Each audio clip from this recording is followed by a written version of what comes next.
Bergen Community College presents Bergen Bulldog Radio on FiOS Channel 26. The views and opinions expressed in this program are those of the participants and do not necessarily reflect the views or positions of Bergen Community College.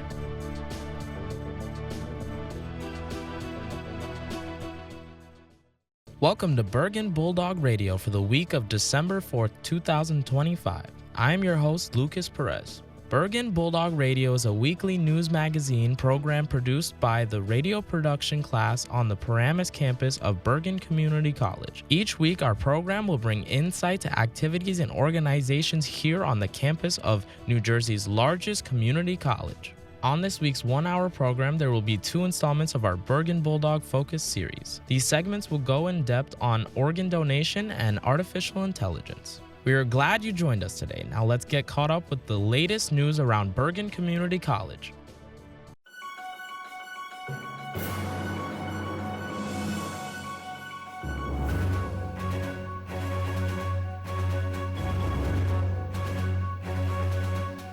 I'm Nick Siniscalchi, and this is Bergen Bulldog News.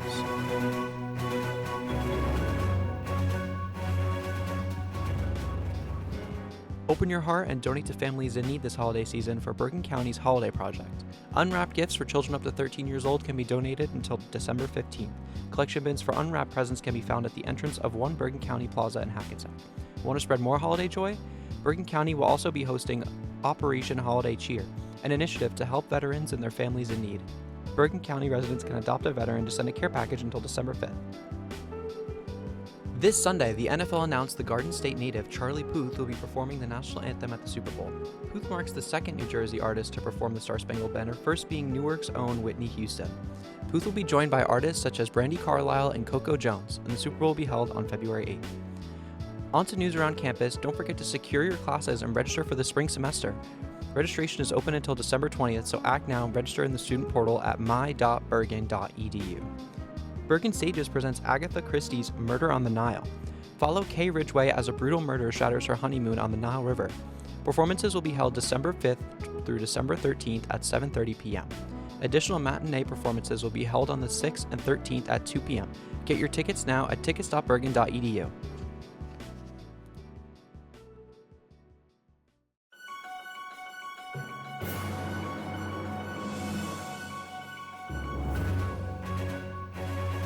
I'm Sophia Albister, and welcome to Dog Pound Sports.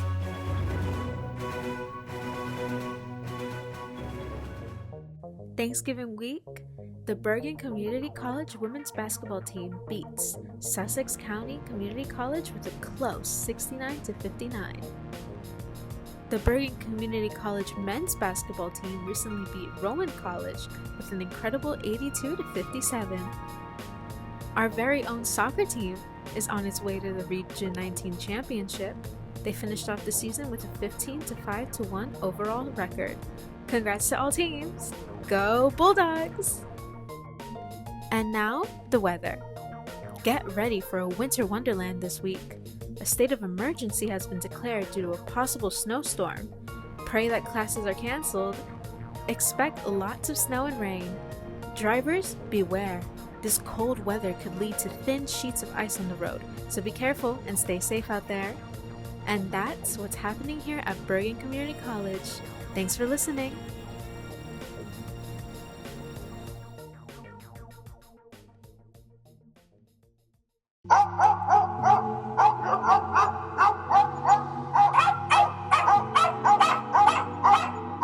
Shut up, you stupid punk!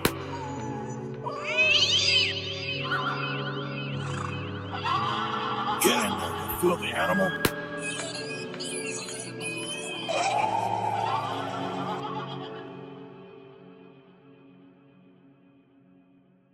Every 10 seconds, an animal is abused. Many animal abuse cases don't get any recognition. If something isn't done, the animals will continue to suffer. Don't be silent.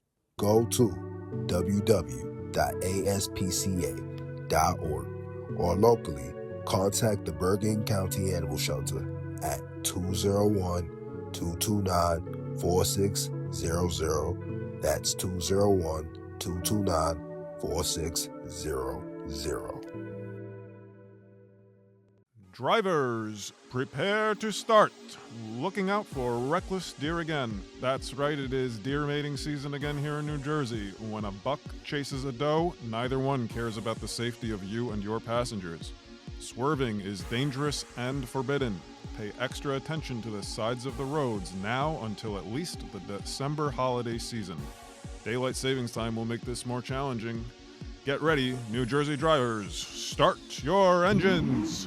You're watching Bergen Bulldog Radio from Bergen Community College here on FiOS Channel 26 and on the YouTube Bergen Bulldog Radio channel. And now it's time for Bergen Bulldog Focus. Picture this. It's Sunday. The crowd is roaring. The New York Jets are lined up and anchoring the whole thing. Number 74, Nick Mangold. Unshakable, unstoppable, a mountain of a man who protected quarterbacks like it was his life purpose. But here's the twist. This episode, it's not about football.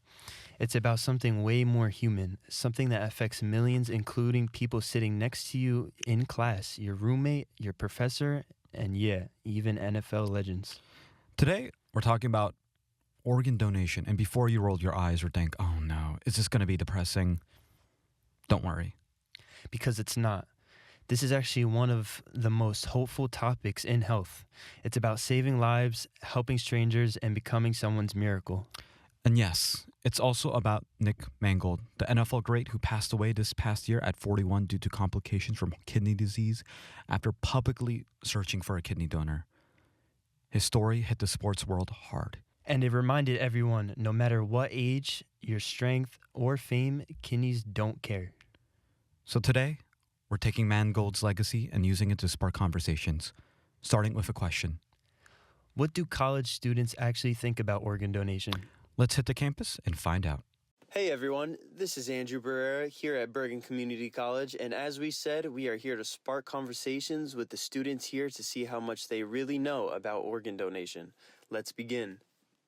Hi, can you give us your name and major here at Bergen? My name is Giovanna, and I'm a psych major. Hi, my name is Ziad, and I'm a computer science major. My name is Sean, and my major is education.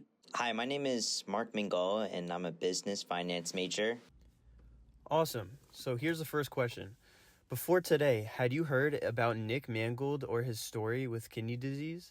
No, I don't think I've heard of him. No, I don't think I've heard about him. Sorry, I don't know who Nick Mangold is. Can you tell me who he is? Well, he was a longtime center for the Jets, and earlier this year he publicly asked for a kidney donor. Sadly, there wasn't enough time and he passed away shortly after. His story really opened people's eyes to kidney disease. When you hear about someone young, athletic, and successful dealing with kidney failure, does it change how you think about organ donation? I mean, I think it should change anyone's perspective on organ donation in general, considering he had a chance to live. Well, I already agree with organ donation, so I wouldn't say it changes how I think about it. If anything, it just reinforces. Yeah, hearing about a story such as his makes me sad and makes me feel more empathetic towards organ donation. Oh yeah, 100%. I feel like people don't really think about the people they would be saving by being an organ donor. Rather than just like their insides being opened up makes them feel uncomfortable, I think, which is how I felt at first, though. Are you yourself an organ donor? Like, is it marked on your license or state ID? Yes, I consider myself an organ donor, and it is marked on my driver's license. Me personally, I'm not an organ donor on my ID because I was kind of hesitant when I signed up for my ID at first, but right now, I think I would change to being an organ donor. I've honestly never thought about it. It's not on my ID, so I don't know, but after hearing this story, it definitely did make me think about it. It just never came to my head to think about donating my organs. What do you think stops people our age from becoming organ donors? Do you think it's fear, lack of info, or just something that people don't think about? I wouldn't say it's anything too deep. It's just that, like, if you have the ability to help someone with basically no cost to you, then why not? Yeah, unfortunately, people our age probably tune it out and not think about the others that need transplants. Also, I feel like it's not, yeah, I feel like it's not talked enough to get people to do this sort of thing. I don't think it's like a big topic that people our age are thinking about, especially because, you know, we're all really young, and when you think about donating your organs, a lot of the times it's when you die, and I feel like we're just not thinking about that. But it is an important topic that people should be educated on, just, you know, in case for whatever reason, whatever happens, you never really know what's going to happen tomorrow. So I think it's just important to think about at least. If you knew you could save up to 8 lives being an organ donor, would that make you more likely to register? 100% I would. If I could even save one life by being an organ donor, I would. Yeah, I think that would definitely make people more likely to register, but I also think that we should be telling people these statistics at the moment of registering, not afterwards, so then they're more likely to like make the right decision in that moment. Thanks so much for talking with us today. Nick Mangold's story reminds us how real kidney disease is and how powerful organ donation can be. If you want to learn more or register as a donor, you can visit your state's donor registry website. This is Andrew Brera, and let's move on to our next segment. Hi, can I get your name, please? Lolo Choi. Lolo Choi. Hi, nice to meet you. So let me ask you something. Do you know anything about organ donation or no? I know that when you get an ID or a driver's license, you have to either opt in or opt out of being an organ donor in case of an accident. Okay. Are you signed up to be an organ donor or no? I think I put yes. Okay. Do you know anything about living donation, or you do not know anything about living donation? I'm not sure what that is. You're not sure? It's basically so there's stuff like the heart, in which you obviously can't donate if you're alive, because then you would be unalive. But stuff like you can actually donate one lobe of the lung, so like half of your lung. Mhm. You can also donate a single kidney as well, parts of your liver, because the liver actually regenerates on its own if you remove a portion of it. I think skin, like certain muscles and tissues and bone marrow, you can donate as well. Okay. Have you heard anything about like Nick Mangold, or do you not know who he is? I don't know who that is. Okay. Do you know who Tanya Ingram is or no? No. Okay. All right. She was actually a black activist, who actually asked for a kidney donation a couple of years back, but she wasn't able to get a donation in time, and she sadly passed away. Okay. I see. That's tragic. Yeah, it is tragic. Yeah. I mean, there's more to say about politically, but I'm not going to say it right now. About organ donation? I've heard some controversial things about it, where people that weren't that would have had a chance of surviving, they were.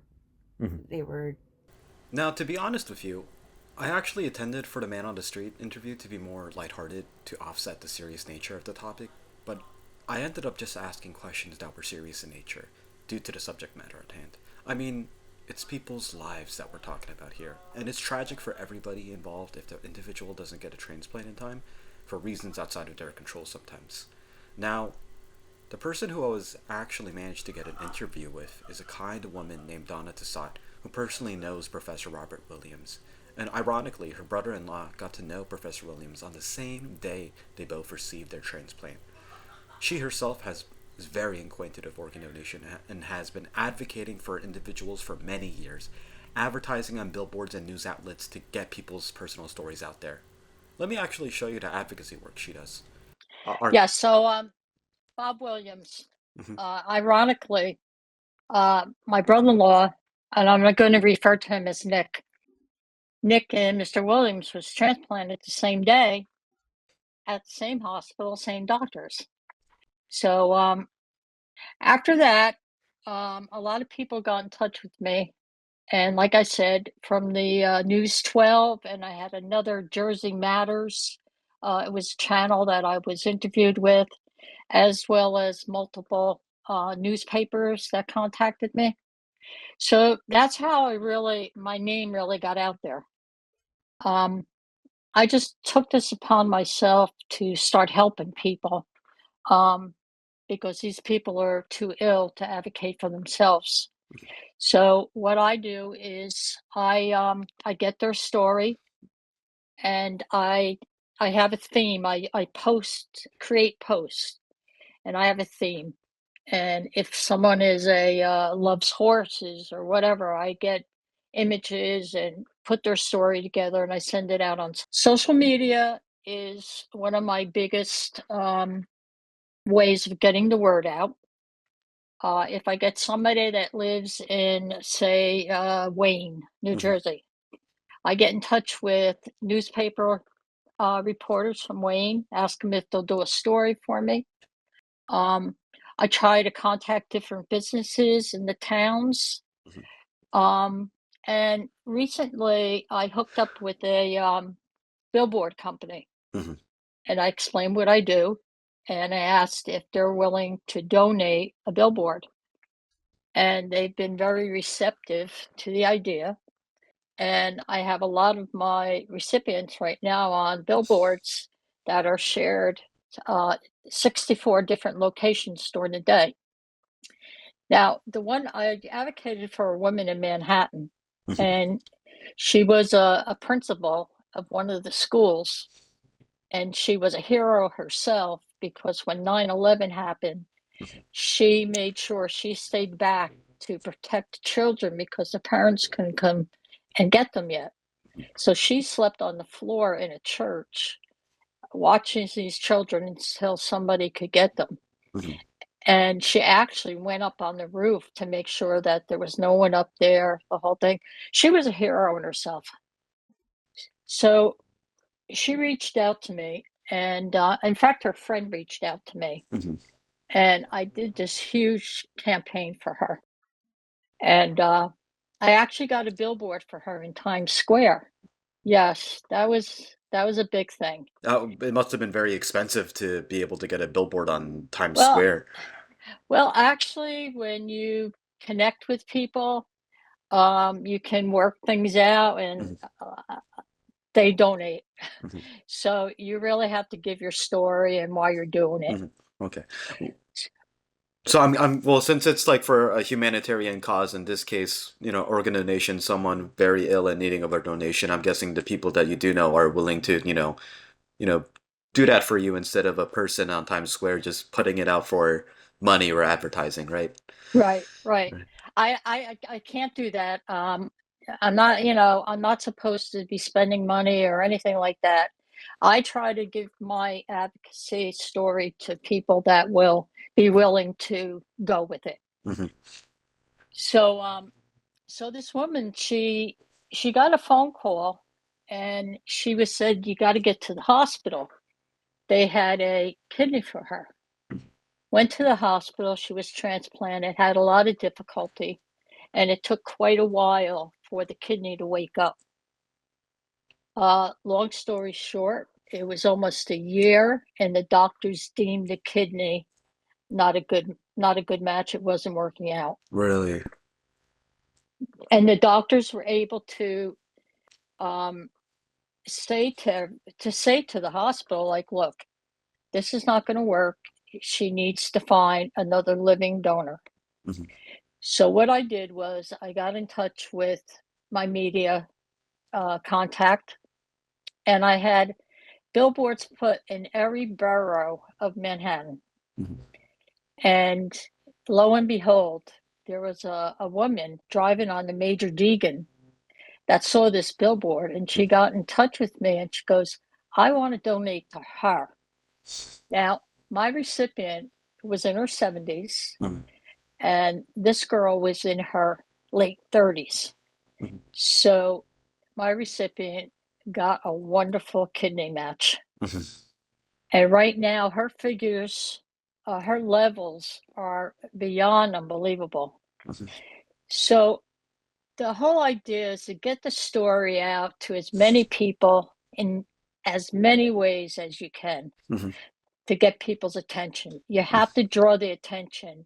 Your story has to be that people want to keep reading it. They just don't want to stop and see a long story. If they see a long story, it's going to be like, I don't have time to read this. So it's got to be short and sweet and to the point.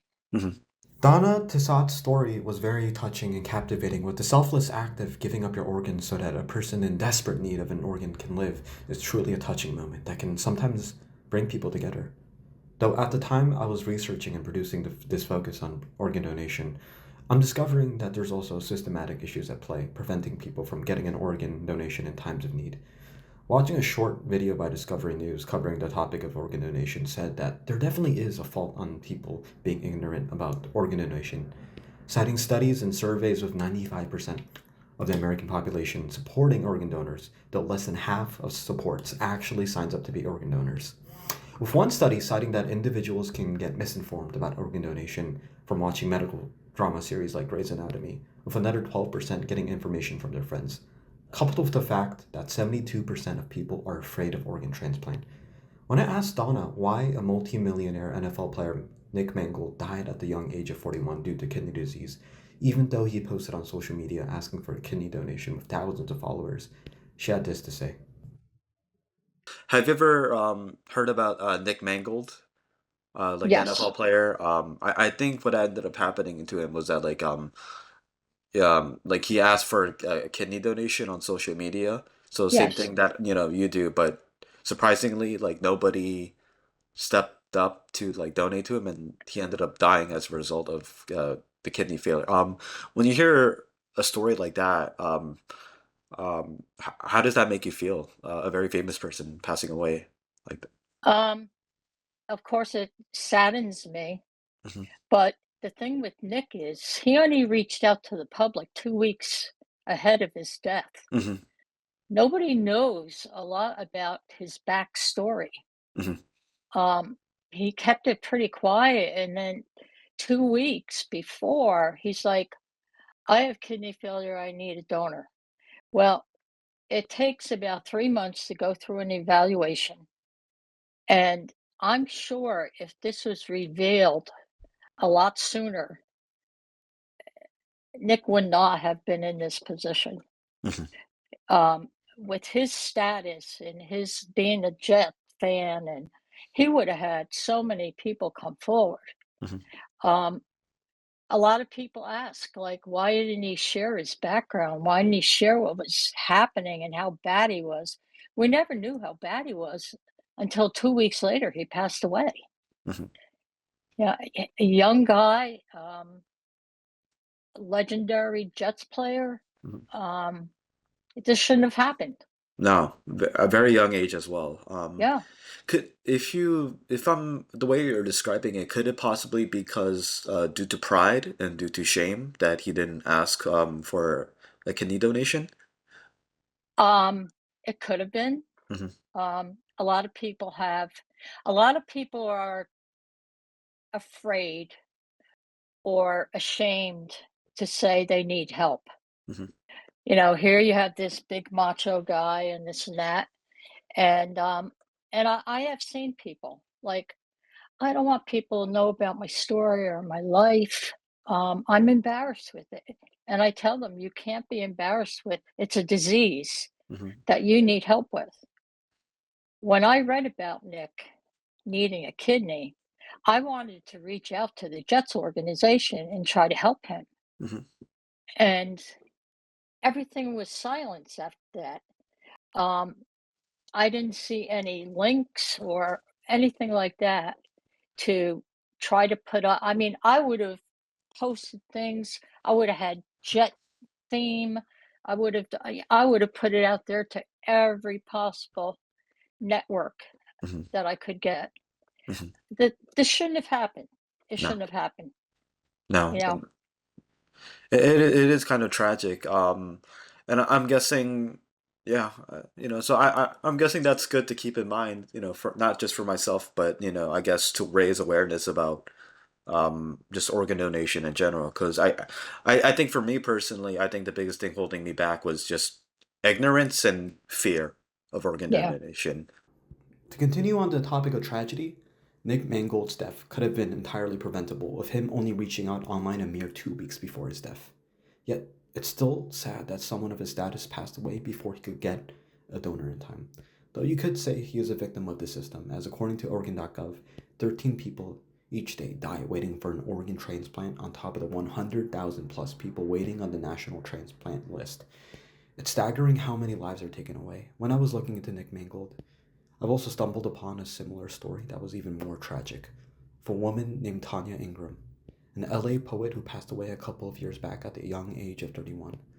She was a prolific poet within the LA area who was also a mental health advocate, speaker, and activist. It wasn't weeks before her death that she asked for a kidney donation like Nick Mangold, but she waited several years starting from the age of 27 back in 2019 asking people on Instagram for a living donor.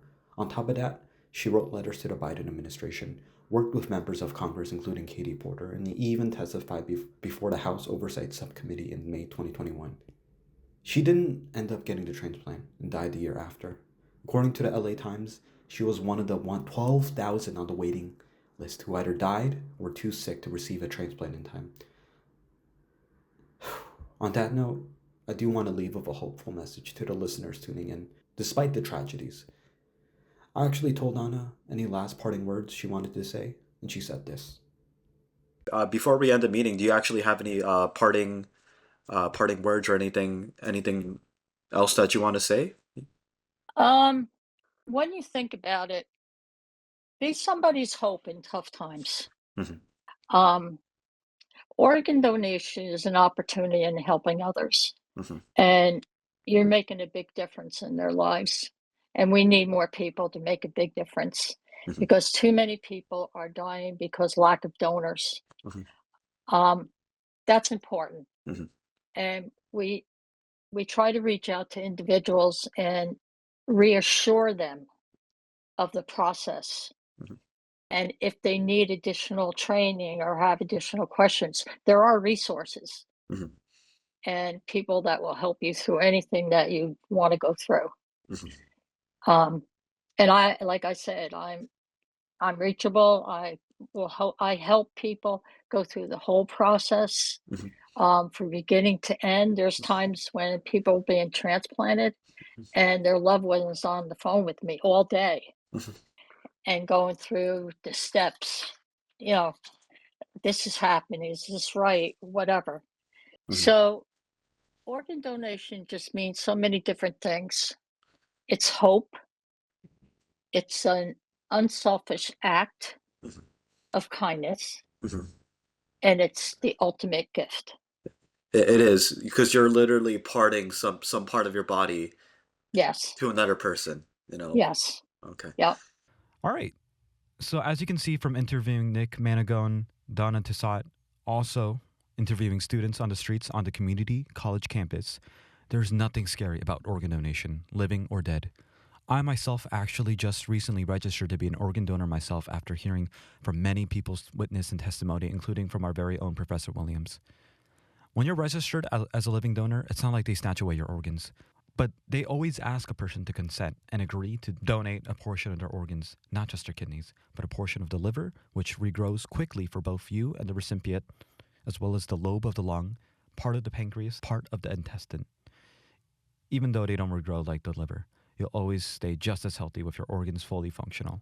So you can head on over to organdonor.gov so that you can register to be a living or dead organ donor and learn more about organ donation and various advocacy organizations to be involved with. With that, I hope you, as the viewer, have a little bit more knowledge and awareness about organ donation. I want to thank Donna Tissot for the touching interview, and I'm glad for the opportunity to have spoken with her. This has been Bergen Focus, with me and my partner Andrew, signing out. Thank you very much. Do you want a night of mystery and murder? Agatha Christie's Murder on the Nile is a play that follows a honeymoon along the Nile River that goes horribly wrong. The play, directed by Professor Jim Baumgartner, is coming to Anne Saccone Theater on December 5th at 7:30 p.m. Tickets for students are $5, and for general admission, it's $18. You can purchase tickets at tickets.bergen.edu or visit bergen.edu for more information. Get in the holiday spirit. Come out to Let It Glow at the Bergen County Zoo. Let It Glow is a holiday lantern spectacular walkthrough with over 30 scenes of giant animal-themed lantern displays running from November 6th to January 11th on Thursdays from 4 to 8 p.m. and Fridays and Saturdays from 4 to 9 p.m. Kids will love the train rides and s'mores kits available in the gift shop. For further information, go to www.friendsofbergencountyzoo.org. That's www.friendsofbergencountyzoo.org. This is Bergen Bulldog Radio on FiOS Channel 26, coming to you from the Paramus, New Jersey campus of Bergen Community College. We are also available on the YouTube Bergen Bulldog Radio channel. I'm your host, Lucas Perez, and on behalf of all my colleagues in the radio production class here in West Hall, welcome and thank you for joining us. Still to come in the next half hour of the program, the Bulldog Buzz and Bites show, where we will riff on the world of entertainment, and a second installment of Bulldog Focus, which will go in depth on artificial intelligence. Now here comes the Bulldog Buzz and Bites. This is Bergen Bulldog Buzz, where we talk about everything pop culture, brought to you by Lucas Perez and Angelica Toribio. The topic for today is the 2026 Met Gala theme, costume art. Some people might think, Angelica, what does costume art even mean, since people don't even have no clue what the themes are every single year? Well, it's basically just the art from the Met Gala turned into a design, basically a body of art.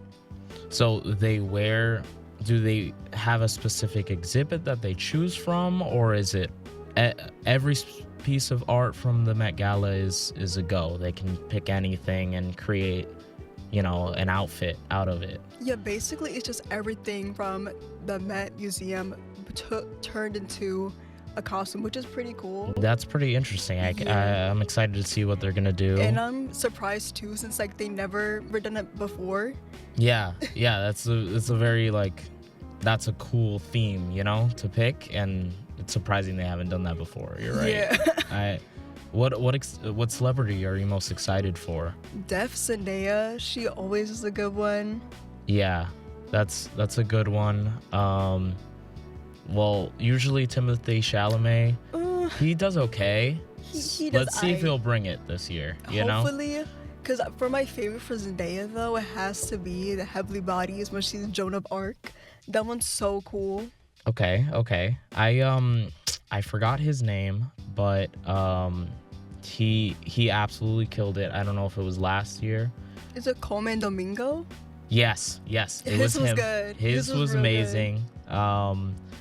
I would say Rihanna usually kills it. So excited for Rihanna. I would say so. Yeah, those are a couple of celebrities. Is there anything you don't want celebrities to wear? Like, is there anything off limits? Not, Yeah, I have a lot. For my first one is definitely when the men, they just wear black suits. Boring suits. Yeah, no boring. shade. Yeah, I mean Timothée Chalamet. There you go. No shade is mad boring. And also, I just hate it. When they go in there, they don't even do a pose. They don't even smile. They don't bring it. Yeah, they just stand there. And I guess also just the women too, they just have the most simplest dress. It's also kind of boring. They think they ate down, but they didn't. Yeah. And that's my main complaint. Need to do a little bit more. Yeah. But yeah, okay, that's fair enough. Anything else, or? Because I would agree. I think simple dresses or simple suits, we can't have any of those. This is the Met Gala. I know the people who do it right. I also Lady Gaga's, we said before. Lady Gaga, she does hers right. I remember for camp, the camp theme, hers was so good. Okay. It really did it. And then when you see everybody else's, it's just what are they doing? Yeah. Because they put the bar too high. Yeah, exactly. They put it too high. we all of them need to be coming in there like that. How can you see the Met for yourself? Basically, I remember for me how I watch these on the YouTube, because they literally do a live stream on YouTube and that's my Super Bowl really. Is my favorite part. And also just social media in general, they always post it on that day. They always post it on social media. And I saw people too that go in person, which is kind of crazy. I don't know why they would do it when just it's gonna be a truck blocking your way. Yeah. From seeing the people. Yeah. I wouldn't, but also traffic too. Probably around there is gonna be horrible. It's gonna be so be so busy and so bad. It's not. Yeah. This was Bergen Bulldog Buzz. I'm Lucas Perez. And I'm Angelica Toribio. Thank you for listening. This is Bergen Bulldog Radio, a weekly news magazine program created and produced by the radio production class on the Paramus campus of Bergen Community College, right here on the FiOS Channel 26, and available on YouTube. Up next, Bergen Bulldog Focus. Good evening and welcome to the Bulldog Focus. Tonight, we're zeroing in on artificial intelligence, what it actually is, what people think about it, how it's changing radio, and the financial and environmental costs behind the technology. Stay tuned as we break down the buzz and the real impact of AI on our world. Did you know that was AI? That introduction was entirely written and read by an AI program. As for the real people talking to you today, I'm Steve, and this is my co-host Joe. And we plan on teaching you the ins and outs of AI. And to talk about AI, we should give a slight crash course on it. Generative AI, the term used for the AI model in stuff like ChatGPT, can be described as taking large amounts of data and using it to redistribute as much of the data given into its own words completely, on its own and without the human element. Like the name suggests, it generates its own responses based on the amount of data it learned from its foundation model and then fine-tuned into giving the best responses it can offer based on the prompt the user is given towards the artificial intelligence. Made commercially available and into the mainstream in 2022, generative AI text and image generators have blown up in the market and have been nothing but a hot topic talking point for a multitude of reasons. Ethics being one of them, as the data used for the foundation models have been seen scraping data from the entire internet, generating users false and even harmful responses when not fine-tuned properly within the human-verified testing, as well as the question of how much the data used for the training the artificial intelligence was royalty-free and available to the public. As claims of the data used in multiple of these generative pre-trained transformers, or GPT, used in any generative artificial intelligences was owned by someone else and either privately collected or blatantly stolen, with the topic of who owns AI-generated works of literature and visual mediums like film and art. This Pandora's box of technological wonder, while scary at times, can also be used in other aspects, as the predictive features have been applied in fields of in STEM. Like in the medical field, as the use of generative AI in use cases of documenting clinical trials of medication to summarize the symptoms of patients automatically, with the help of some human supervision, have been talked about for implementation in the healthcare institution, and furthermore, the application of said AI, generative AI and how its image generation works, talk of using it to further enhance things like MRI scans and using it to clear up any artifacting and noise a typical MRI scan would produce, furthering a more accurate diagnosis. This is leaning more into how the professional world can hopefully use AI in a more positive and mature light. We all have an innate call to action, more like a wake-up call day by day, to treat these tools as with much responsibility as we can muster, as we should very much tread lightly into the future, as even the godfather of AI, one Professor Geoffrey Hinton, has some very, very foreboding words to say during his acceptance speech for his Nobel Prize in 2024. This year, the Nobel Committees in Physics and Chemistry have recognized the dramatic progress being made in a new form of artificial intelligence that uses artificial neural networks to learn how to solve difficult computational problems. This new form of AI excels at modeling human intuition rather than human reasoning, and it will enable us to create highly intelligent and knowledgeable assistants who will increase productivity in almost all industries. If the benefits of the increased productivity can be shared equally, it will be a wonderful advance for all humanity. Unfortunately, the rapid progress in AI comes with many short-term risks. It has already created divisive echo chambers by offering people content that makes them indignant. It is already being used by authoritarian governments for massive surveillance and by cybercriminals for phishing attacks. All of these short-term risks require urgent and forceful attention from governments and international organizations. There is also a longer-term existential threat that will arise when we create digital beings that are more intelligent than ourselves. We have no idea whether we can stay in control, but we now have evidence that if they are created by companies motivated by short-term profits, our safety will not be the top priority. We urgently need research on how to prevent these new beings from wanting to take control. They are no longer science fiction. Thank you. Trying to understand the inner workings of a complex machine like this, with all its neural networks and deep learning, is inherently such a big topic to handle within the short amount of time we have, dear listener. But nonetheless, we should talk about it, and engage with the conversation at the very least. So learn from the professionals who make this new fancy thing, as that's the biggest thing you can do to understand the issues and even pros that something like AI and even generative AI can bring. In the short amount of time, Professor Jeffrey Hinton had concisely expressed the logical hesitation of increasing mass productions of these AI without regulation and without supervision. And only within a year of his almost prophetic words have the glaring issues and ultimate price of these tools have becoming more and more apparent and glaring. So much of AI is pushed into the everyday lives of everyday people that it can become crushing. All news and none of it positive. And to talk about that, about the everyday people, I'll move over towards my co-host Joe to move the conversation away from the techno-babble in the words of professionals. Joe, please take it away. Well, that's what's going on in the professional space.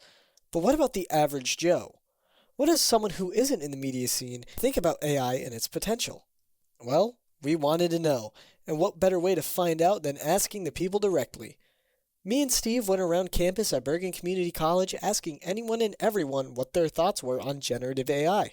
We asked 3 questions to the people of BCC, and we're going to show you what they have to say. Starting with our first question, how often do you use generative AI, and what do you use it for? I do not use it at all, believe it or not. I don't use it. I only used ChatGPT like once for my mom last year, and that's it. I deleted the app. Honestly, never really. Not at all, no. We are actually encouraged to use it when like typing up professional work or emails or things like that. Almost about every day or close to it, maybe. Mainly for school. Honestly, I don't really use generative AI that much. Never in my life, man. No, I will not be caught dead. The only time I have ever used ChatGPT is for job applications because they don't deserve my energy. I don't ever use it at all, actually. I use AI whenever the chance I get, you know. I tend to use it more as like an aid. Well, whether or not they use it, a lot of other people do. So our next question was, how often do you see AI-generated content on social media and the internet? I see it very often. Honestly, I see it every single day. Ridiculously often. All the time. Too goddamn often. I'm sick of it. Honestly, you'll see it all over. You'll see it on TikTok, Instagram, Snapchat. Very, very often. And even if I would want to avoid it, it's just still there, regardless. Literally every day, it's ridiculous. Every day. Every couple minutes. Every second. It's everywhere. I can't escape it. Oh my gosh, I feel like every day. Social media, it's everywhere on social media. You heard it here. Everyone we asked had the same answer. It is everywhere. No matter what site, forum, or social media page, AI is there and shoved in your face. Some people even go as far as to say that no matter what they do, they can't escape AI content. Some of the answers from our previous 2 questions fed into the answers for our last question. How do you feel about the AI content you see? For this one, we generally got 3 different answers. Either they hate it, discuss. It breaks my heart. I am devastated usually. As an environmentalist, like there's all those concerns. Slop. That's super embarrassing. Why would you post that? Oh my god, I'm so disgusted. I'm angry immediately. AI, you suck. They love it. Usually funny, so I laugh a lot. I mean, usually it's funny, so I think it's funny. I do believe in AI. I'm going to use it very often in order to help me and my friends. Or they are a mix of both. These individuals occasionally use AI and see its benefits, but also are aware of its possible misuses. It kind of comes to me as it's like yours, but it's like also not yours, you know? It's not like authentic. Would you say like you like it, you dislike it? I mean, it depends on what I'm seeing. I don't think it's like bad for our world, what I should say, but I just felt that like it's kind of like it's not great either. I find it to be useful. I don't like to rely on it because I know that it's not 100% always accurate and it's not always what you expect and need from it, but I think it does serve as a tool. Well, whether you hate it or love it, AI is here, and it's probably here to stay. But AI is getting really advanced. so advanced that it is hard to tell if a video or picture is real or AI generated. If you're ever unsure if a video or picture is AI, a good tell is the proportions of the limbs. AI still has a hard time generating fingers, hands, and feet, so an AI generation could have wonky proportions. This also applies to things in the background. Try to look for general inconsistencies behind the focus point, such as oblong street lamps, uneven sidewalks, or things that generally lack detail. These next few tips are specifically for video generations and very rarely apply to pictures. Another good tell is in the voice. AI generation has a hard time with natural pauses and pitch regulation in speech patterns, so oftentimes AI-generated people have a voice with a sort of robotic twinge.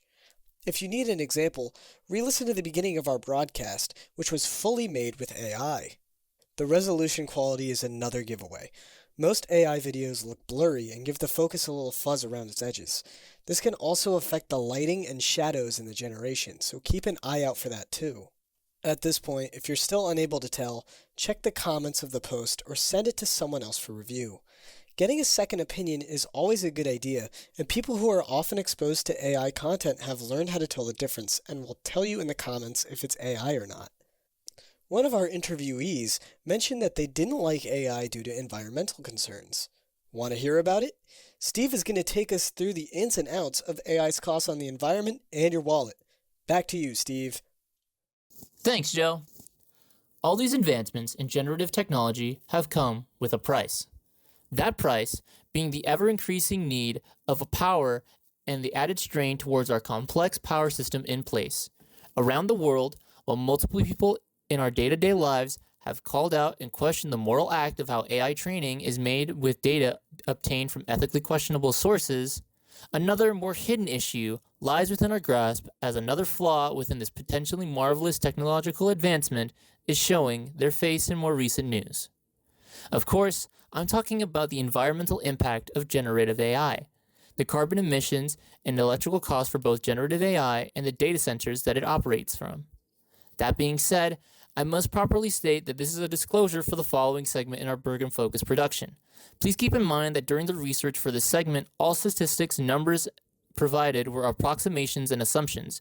Reason being is that none of these AI companies have not disclosed any of the information needed to do proper research into this topic. They are not, I repeat, not under any regulation or law to properly state the information towards the public.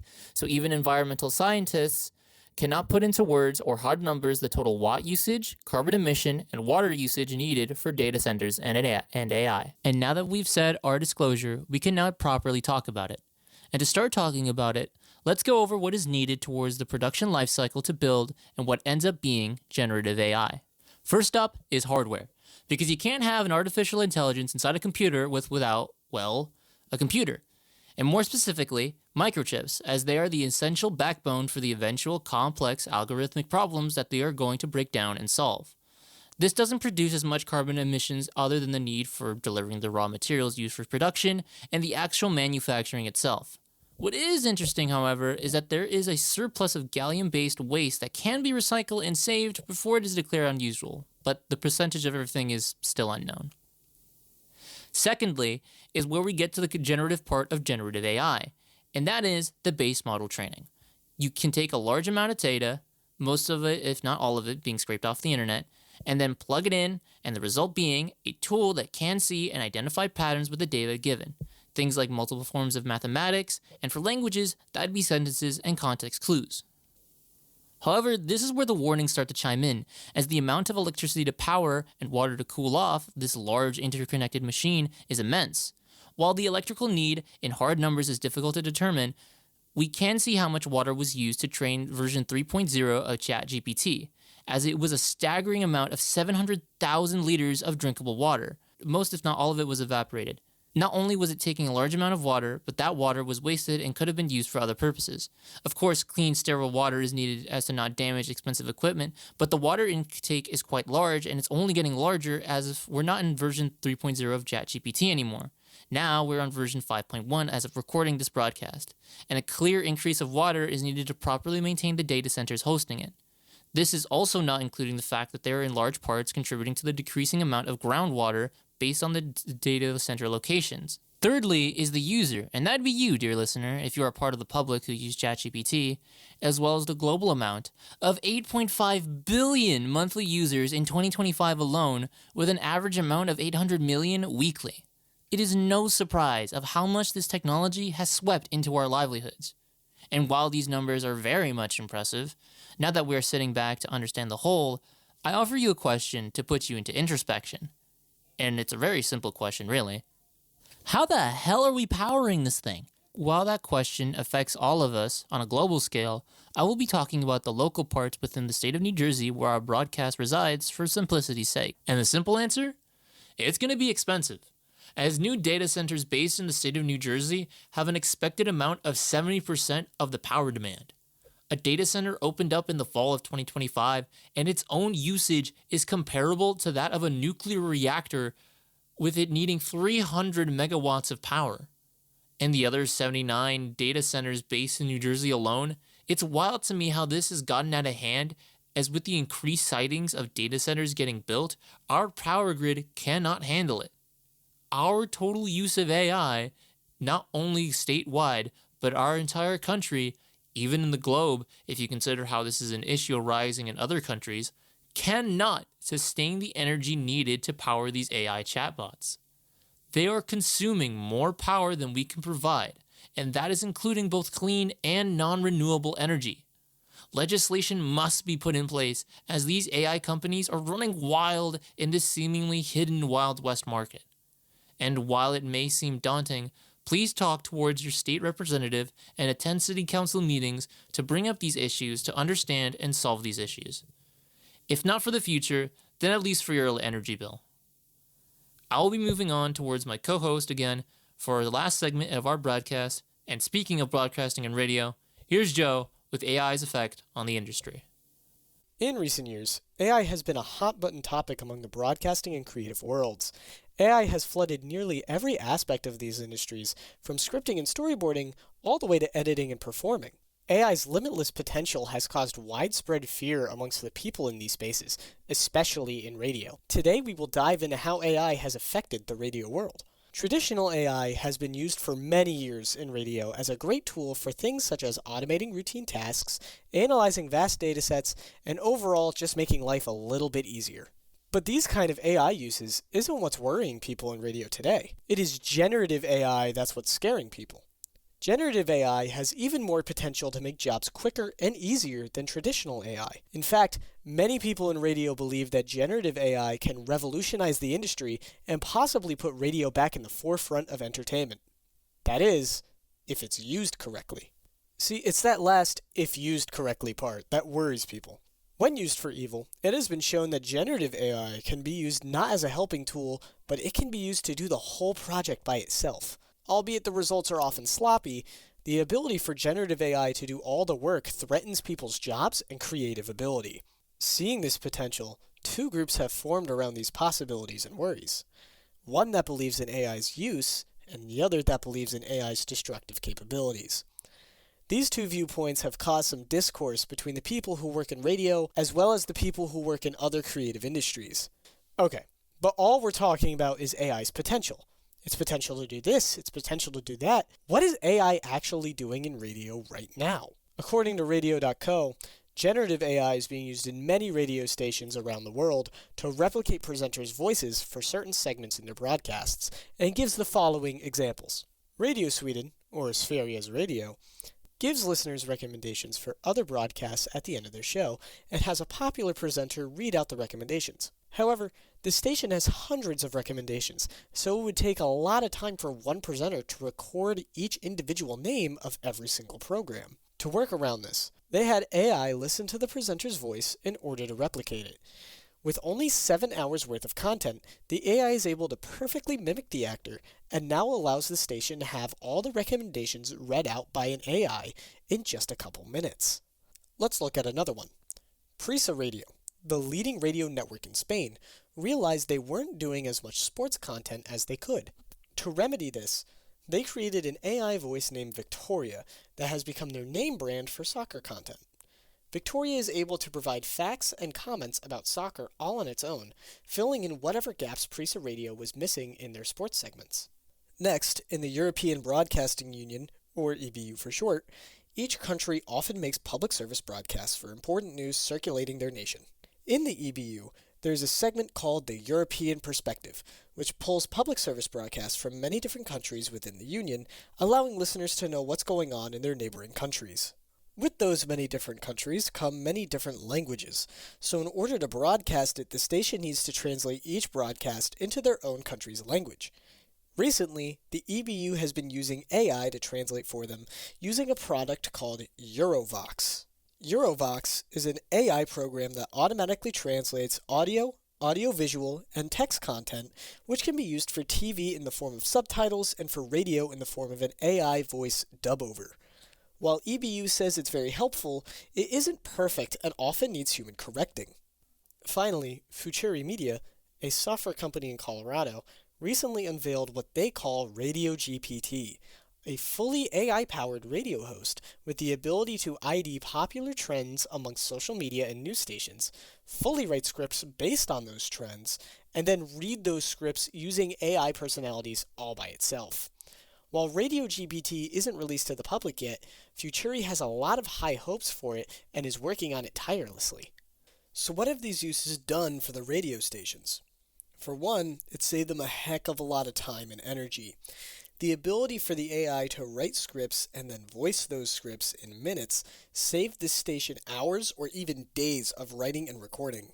This allowed them to pump out more of the smaller segments quicker, and thus giving them more time to focus on larger, more popular segments.